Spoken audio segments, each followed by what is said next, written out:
បើខាងលក់ skin care មួយនៅតំបន់ប្រជុំជនមានសក្តានុពលដោយត្រូវទទួលបន្ទុកចំណាយដូចខាងក្រោម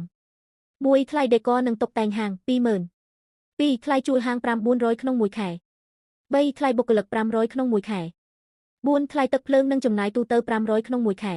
5. ថ្លៃវេចខ្ចប់ 200 ក្នុងមួយខែ 6. ថ្លៃពន្ធ 70 ក្នុងមួយខែ ថ្លៃដើមផលិតផល 3 ក្នុងមួយមុខលក់ចេញ 3.5 ចំណេញ 0.5 កញ្ញាតម្លៃរំលោះលើចំណាយដេក័រ 20,000 ចែកនៅ 0.5 40,000 ដែលមានន័យថាត្រូវលក់ផលិតផលចេញឲ្យបានចំនួន 40,000 មុខទំនិញទើបទូទាត់រួចលើចំណាយដេក័រ ផលិតផល 40,000 មុខទំនិញចែកជាខែគឺត្រូវលក់ឲ្យបានចំនួន 1,334 មុខទំនិញក្នុងមួយខែទើបរួចថ្លៃចំណាយថ្លៃដើម 1,334 គុណនៅ 3,4,200 ពុកសរុបចំណាយទាំងអស់ក្នុងមួយខែថ្លៃរំលោះដេក័រ 5,167 ថ្លៃជួល 5,400 ថ្លៃបុគ្គលិក 500 ចំណាយទូទៅ 500 វេចខ្ចប់ 200 ថ្លៃពន្ធ 70 សរុប 2,837 ទុនបង្វិល 4,200 សរុប 5,839 ក្នុងមួយខែចំណូលសរុប 5,167 ដូច្នេះ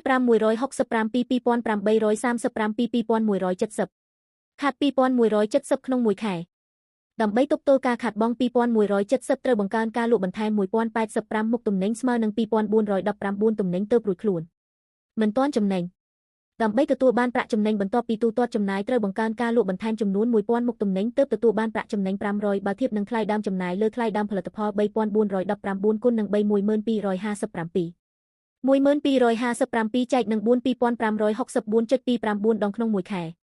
ត្រូវមានទុនបង្វិល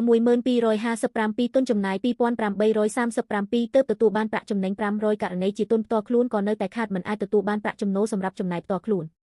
ករណីជាកម្ចីអាចនឹងមិនគ្រប់នឹងបង់ការប្រាក់ដូច្នេះហើយទើបថាការធ្វើជំនួញមិនស្រួលនោះទេ